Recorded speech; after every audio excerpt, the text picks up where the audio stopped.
하나님께서 오늘 주시는 말씀은 고린도전서 11장 23절부터 29절까지 말씀 우리 한 절씩 기록하겠습니다. 제가 23절 보겠습니다. 내가 너에게 전한 것은 주께 받은 것이니 곧 주 예수께서 잡히시던 밤에 떡을 가지사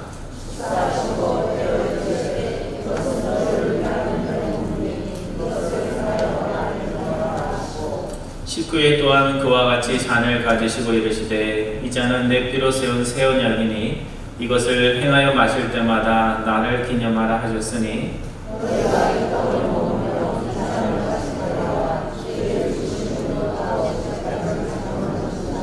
그러므로 누구든지 주의 떡이나 잔을 합당하지 않게 먹고 마시는 자는 주의 몸과 피에 대하여 죄를 짓는 것이니라.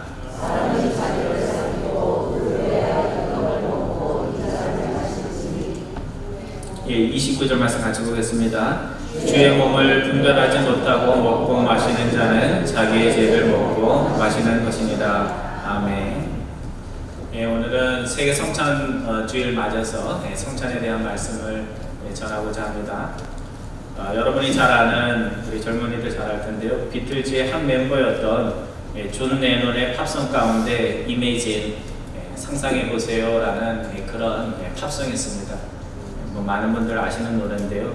이 노래의 시는 이 노래에서 그 한참 전쟁이 일어나고 월남전이 일어나던 1960년대 종교, 국가, 소유물이 없는 그런 세상을 한번 상상해보라. 자유로운 젊은이의 그런 마음으로 그렇게 이야기를 합니다. 종교에 대해서 이렇게 가사가 되어 있습니다. Imagine there's no heaven, it's easy if you try. 천국이 없는 세상을 상상해 보세요. 당신이 마음만 먹으면 얼마든지 그렇게 할 수가 있습니다. No hell below us, above us only sky. Imagine all the people living for today. 우리 아래 지옥이 없고 우리 위에 단지 하늘만 있는 세상을 상상해 보세요. 모든 이들이 오늘을 위해, 내일이 아니라 오늘을 위해 사는 것을 상상해 보세요. 그렇게 노래를 합니다. 왜 시인은 no heaven, no hell, 천국도 없고 지옥도 없는 그런 세상에 대해서 노래를 했을까? 그것은 아마도 제 추측인데 사후의 천국과 지옥을 말하는 이들이 현재 세상이 얼마나 중요하고 우리가 현재 살아가는 그 의미에 대해서 잘 알지 못해서 아마 젊은이의 반항기로 이렇게 찬양을 했다고 생각합니다. 또 국가에 대해서는 이렇게 노래를 하고 있습니다. Imagine there are no countries, it isn't hard to do. 나라가 없는, 국가가 없는 세상을 상상해 보세요. 그리 어려운 일은 아닙니다. Nothing to kill or die for, and no religion to. Imagine all the people living a life in peace. 무엇을 위해 죽고 죽이는 일도 없을 것입니다. 종교도 없을 것입니다. 모두가 평화롭게 살아가는 그런 세상을 한번 상상해 보세요. 여러분 상상해 보신 적이 있나요? 가정에서도 한 번도 안 싸우는 그런 가정, 또 교회에서도 정말 그리스도의 사랑으로 많은 허물이 있음에도 다투지 않는 그런 교회, 또 이라크나 중동에서 그 싸우던 나라들이 더 이상 그 미움의 마음을 버리고 정말 사자와 양이 한 자리에서 싸우지 않고 사는 그런 세상, 우린 유토피아라고 하죠. 그렇죠? 그런 세상을 이 세상에는 없는 세상, 사실은 없어야 되는 세상이 아니라 그렇게 살았어야 되는 건데 왜 없는지 그것에 대해서 상상해보고 그런 비전을 가져보라. 이렇게 젊은이였던 존 레논이 가사를 붙여서 이렇게 노래를 했던 겁니다. 여러분 왜 국가와 종교가 없는 세상을 상상해보라고 시인이 노래를 했을까요? 그것은 나라라는 것이 참 좋은 것인데 나라들이 자기 나라만을 위해서 싸우고 종교가 참 좋은 것인데 자기 종교만을 위해서 싸울 때 국가와 종교가 세상의 평화를 위해서 일하지 못하고 오히려 뭐가 되고 있어요? 분쟁과 싸움의 발단이 되고 있기 때문에 그렇습니다. 오늘 시인의 노래처럼 삐뚤어진 국가와 사랑과 삐뚤어진 종교의 사랑은 세상의 갈등과 분열을 가져옵니다. 요즘 테러리스트 때문에 참 많은 어려움을 겪고 있는데 그들이 사람들을 죽이고 또 스스로 자살하면서 뭐라고 그래요? 알라는 위대하다, 신은 위대하다, 그리고 종교의 이름으로 그와 같은 폭력과 세상의 갈등들을 만들어내고 있습니다. 오늘 우리가 본문으로 읽은 말씀은 성찬에 대한 의미에 대한 말씀입니다. 오늘 사도 바울의 말씀을 통해서 하나님 우리에게 알려주시고자 하는 성만찬의 두 가지 중요한 의미를 좀 생각을 해보고자 합니다. 여러분은 성만찬을 생각하실 때 경건하게, 오늘 권사님도 기도하셨지만 성만찬에 거룩하게 참여한다는 그 마음이 어떤 마음인 것 같아요? 거룩한 것을 만지듯이 그런 마음으로 자신을 돌아보면서 참여하는 것이 가장 거룩한 성찬의 예식일까? 오늘 고린도전서 11장 17절에 보면 이런 말씀이 나옵니다. 내가 명하는 이 일에 너희를 칭찬하지 아니하노니, 바울이 칭찬을 못하겠다고 말합니다. 이는 너희의 모임이 유익이 못되고 도리어 해로움이 됨이라, 이렇게 이야기를 합니다. 근데 여기서 말하는 모임이라는 것은 그냥 집회를 말하는 것이 아니라 모여서 주님의 몸과 떡을 떼는 성만찬을 하고 있는데, 그것이 너희에게 유익이 돼야 되는데 너희가 그 의미에 대해서 전혀 생각하지 않고 참석하기 때문에 오히려 성찬식에 참여하면 참석할수록 너희에게 해로움이 된다, 이렇게 이야기를 하고 있습니다. 오늘 고린도 교회 교인들이 성만찬을 위해서 모이는데, 너희의 성만찬 모임이 너희에게 영적인 유익을 끼쳐야 되는데 너희가 그 의미를 몰라서 영적으로 오히려 해로움을 받고 있다, 그렇게 말씀을 하고 있는 겁니다. 도대체 고린도 교회 교인들이 어떻게 성만찬에 참여했기에 사도 바울이 이와 같이 충격적인 말씀을 하셨을까? 그것은 오늘 이 말씀을 이해하기 위해서는 우리 사도 바울 시대 성만찬이 오늘날과는 좀 다르다는 것을 우리가 좀 이해할 필요가 있습니다.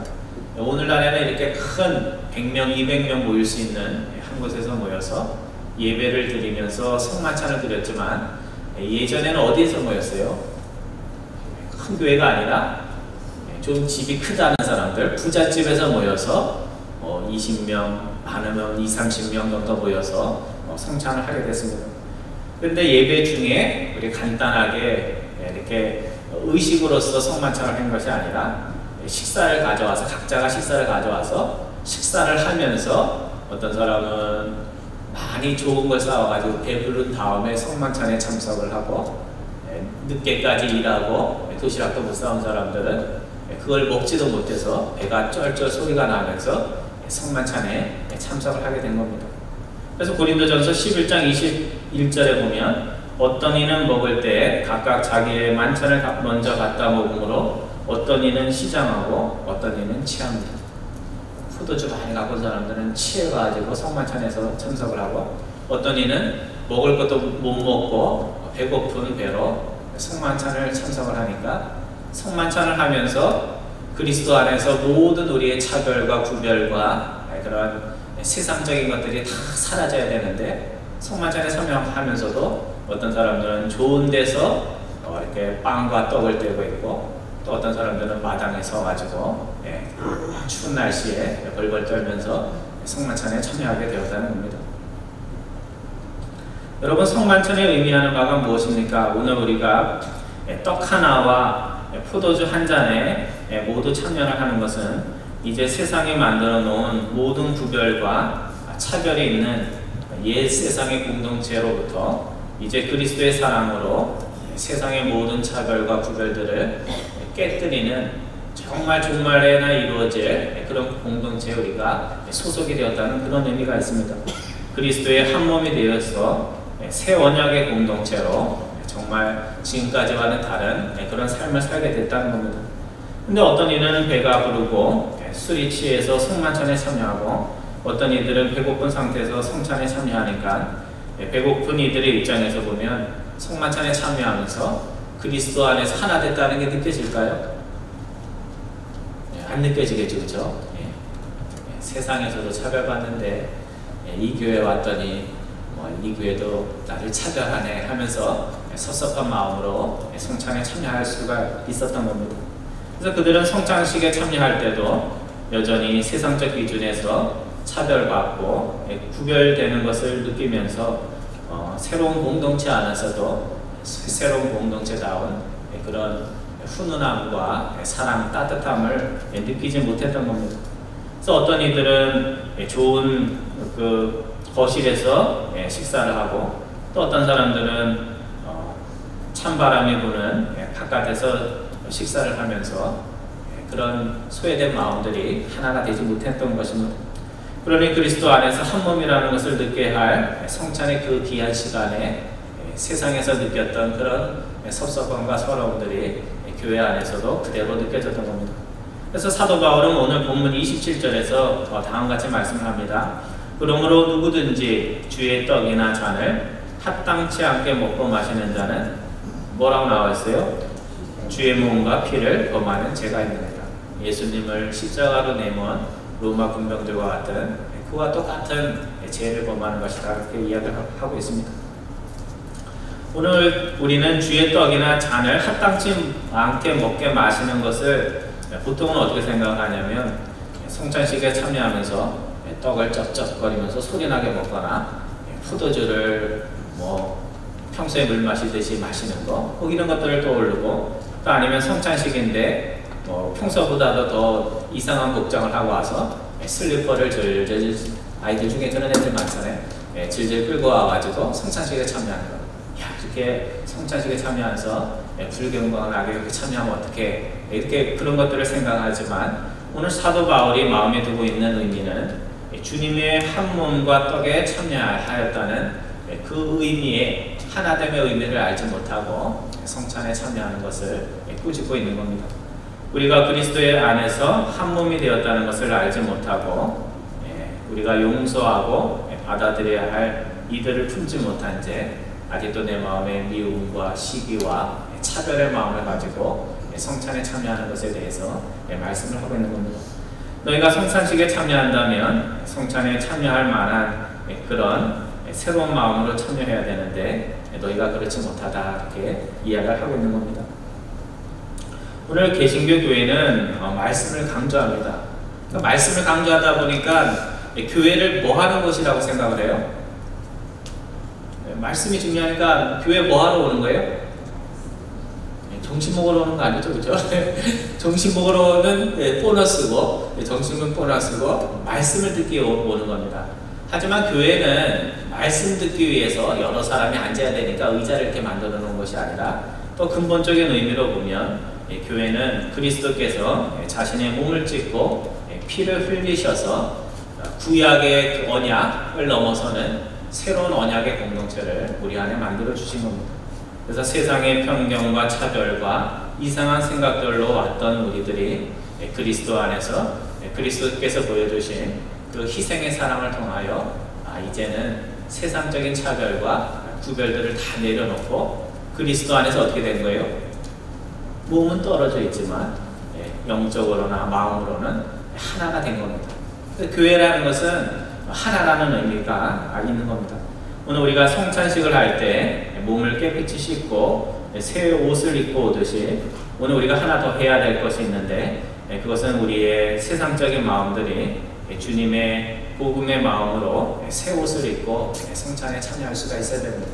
그래서 옷이 좀 평소보다 못 입고 왔어도 우리의 마음속에 정말 형제를 사랑하고 아끼는 그런 마음으로 그리스도 안에서 내가 하나 되었구나 하는 그런 마음으로 참여할 때 하나님께서 기뻐하십니다. 두 번째 사도 바울은 우리가 성찬에 합당하게 참여하기 위해서는 주님의 죽으심이 얼마나 희생의 죽음이었는지를 마음에 새기며 그 희생적인 사랑, 아가페의 사랑을 우리가 입술로도 전하고 우리의 삶을 통해서도 전할 수가 있어야 됩니다. 오늘 본문 23절은 우리가 잘 아는 말씀인데, 내가 너희에게 전한 것은 주께 받은 것이니 곧 주 예수께서 잡히시던 밤에 떡을 가지사, 이렇게 말씀을 하고 있습니다. 여기에 보면 전한 것, 잡히시던 밤에 라는 그 말이 나오는데 서로 번역이 다르게 됐지만 헬라 원문으로 보면 중요한 같은 단어입니다. 그래서 파라디움이라는 말인데 영어로는 핸드온, 핸드오버, 뭘 좀 건네줄래? 할 때 건네주다라는 그런 뜻을 가지고 있습니다. 그래서 원어의 의미를 살려서 23절을 번역하면 이렇습니다. 내가 너에게 건네주고 있는 것은 주님이 적들에게 건네지던 밤에 일어난 일에 관한 것이다. 그렇게 말씀을 하고 있습니다. 여러분, 주님을 로마 군병들에게 건네준 이가 누구죠? 누가 예수님을 팔아서 로마 군병들에게 건네줬죠? 가룟 유다였죠. 가룟 유다인데 여러분 생각을 해보세요. 가룟 유다가 그렇게 잘못할 수 있도록 하는 일을 그냥 일어날 수 있도록 해주신 분은 누구예요? 예? 가룟 유다가 그렇게 나쁜 짓을 할 때 하나님이 그 마음을 막을 수도 있고, 그런데 성부 하나님께서 제자임에도 불구하고 스승을 팔고 넘겨주는 그 일을 허용을 해주셨습니다. 그래서 우리가 십자가의 사건을 해석할 때 예수님이 유대인들에게 미움을 보여서 돌아가셨고, 제자들이 예수님을 배반해서 돌아가셨지만, 더 근본적인 이유로 가면 우리 인간들이 죄로 인해서 죽을 수밖에 없는 그것을 하나님이 그대로 내버려 둘 수가 없어서 예수를 보내시고, 그 아들 예수, 가장 귀한 그 아들을 우리의 구원을 위해서, 희생제물을 위해서 누가 넘겨주신 거예요? 성부 하나님께서 넘겨주신 겁니다. 아들을 넘겨주는데 아들 입장에서는 어떨 수 있어요? 아버지, 제가 이 길을 꼭 가야 됩니까? 십자가 이 길만은 가지 않았으면 좋겠습니다. 예수님의 마음속에도 그 마음이 있었는데, 결국 예수님께서 겟세마네에서 기도하시면서 아버지의 뜻이 이루어져야 된다는 걸 알고 스스로 자원해서 그 십자가의 길을 가게 되었던 겁니다. 그러니까 결국 오늘 우리가 죄와 죽음으로부터 이렇게 구원받을 수 있었던 것은 성부 하나님의 아들까지 넘겨주는 그 사랑과 아버지의 뜻을 받아들이기 너무나 힘들음에도 불구하고 그 어려운 길을 가셨던 성자 하나님의 희생적 사랑, 그 두 가지가 결합이 되어서 오늘 여러분과 제가 이렇게 구원을 받을 수 있는 겁니다. 6월절에 희생양을 통해서 기념하며 애굽에서 구원받은 것을 기념하였듯이, 오늘 성찬식은 오늘 죄와 허물로 인해서 죽을 수밖에 없는 여러분과 제가 예수님의 희생적 사랑으로 인해서 살게 된 그 구원의 사건을 기념하기 위해서 뭘 하고 있는 거죠? 떡과 포도주를 마시는 겁니다. 뭐 그냥 재미로 하는 것도 아니고 무슨 상징적인 제사를 드리기 위해서 하는 게 아니라 하나님께서 아들을 통해서 베푸신 구원의 사건을 오늘 우리가 재현을 하는 겁니다.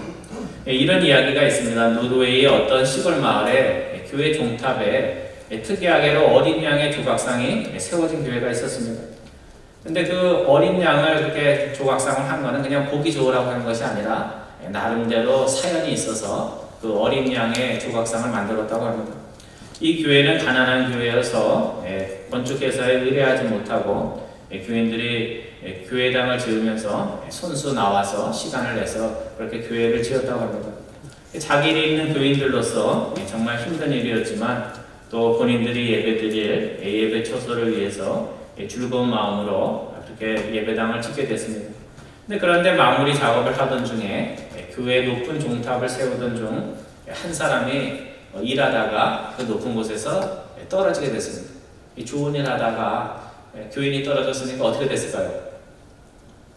높은 곳에 떨어졌으니까 사람들이 큰일 났다, 이제 큰 불상사가 일어났나 보다, 그렇게 생각을 했는데 마침 그 종탑 아래쪽으로 그 양떼를 몰고 가는 목자가 그곳을 지나가서 떨어진 사람이 땅에 그대로 떨어지지 않고 어디에 떨어졌어요?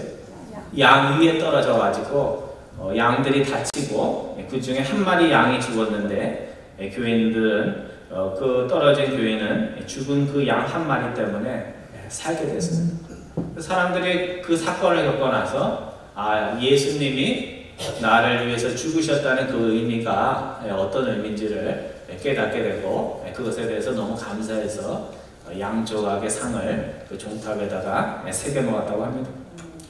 오늘 세계 성탄주의를 맞으면서 우리가 성찬식이 가지고 있는 두 가지 의미를 꼭 기억했으면 좋겠습니다. 첫 번째는 우리 성찬식에 참여하는 우리 모두가 나의 마음 때문이 아니라 그리스도의 희생적 죽음을 통해서 그리스도 안에서 한 빵과 한 잔에 담긴 포도주처럼 하나가 됐다는 겁니다. 그거는 내 감정하고 상관이 있는 것이 아니고 그거는 그냥 실체, 현실을, 리얼리티를 얘기하는 겁니다. 세상이 이렇게 생겼듯이 영적인 세계 안에서는 여러분들이 생각이 다르고 말다툼을 해도 그리스도 안에서 하나라는 것을 선포를 해주는 겁니다. 그래서 프란시스의 기도가 오늘 우리의 기도가 되어야 됩니다. 주여 나를 당신의 도구로 써주옵소서. 미움이 있는 곳에 무엇이? 사랑을, 다툼이 있는 곳에 용서를, 분열이 있는 곳에 일치를 가져오게 하옵소서.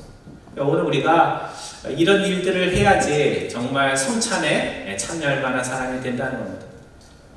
내가 다툼을 만드는 것이 아니라 나도 만들 수 있지만 다툼이 있는 곳에 일치를 가져오고 미움이 있을 때 내 마음의 미움을 없애고 오히려 나를 미워하는 사람을 또 용서해 줄 수 있는 그런 것들이 임할 때 예수 그리스도의 성찬의 은혜가 그 사람에게도 임하고 나에게도 임한다는 사실입니다. 오늘 우리 두 번째는 성찬식은 그리스도의 희생의 사랑으로 우리가 구원받은 것을 감사할 뿐만 아니라 이제 그리스도의 희생의 사랑을 입술로도 전하고 삶으로도 증거하면서 살겠다는 의미가 담겨져 있습니다. 그래서 오늘 우리가 정말 그리스도의 사람이라면 그리스도의 희생의 사랑이 부분적일지라도 진실하게 나타나야 됩니다. 상상은 아니더라도 우리 안에 그리스도의 희생적 사랑을 보고 야, 저 사람은 그래도 예수를 믿는가 보다 하는 그런 소리를 우리가 들을 수가 있어야 됩니다. 그리스도의 희생적 사랑을 통해서 내 안에 아직도 남아있는 옛 시대, 옛사람의 모습이 날마다 죽고 그리스도께서 일깨워 주신 새 사람의 모습이 매일 우리의 삶을 통해서 나타날 수 있기를 바랍니다. 그래서 세상 사람들이 가지 못한 길, 입술로만 주님을 사랑하는 내가 가지 못한 그 길, 주님이 먼저 가신 그 길, 힘든 길이지만 그 진리의 길과 십자가의 길을 여러분과 제가 열심히 걸어갈 수 있기를 바랍니다. 오늘 주님의 성찬에 참여하는 우리들이 주님의 몸과 피의 의미를 잘 분별하는 자 되기를 원합니다. 일치와 화목 그리고 주님이 보여주신 희생의 사랑을 실천하여서 우리 안에 우리를 통해서 그리스도의 아름다운 구원의 사건들이 우리의 삶의 현장에도 나타나고 많은 이들에게 축복으로 나타날 수 있기를 주님의 이름으로 축원드립니다. 기도하겠습니다.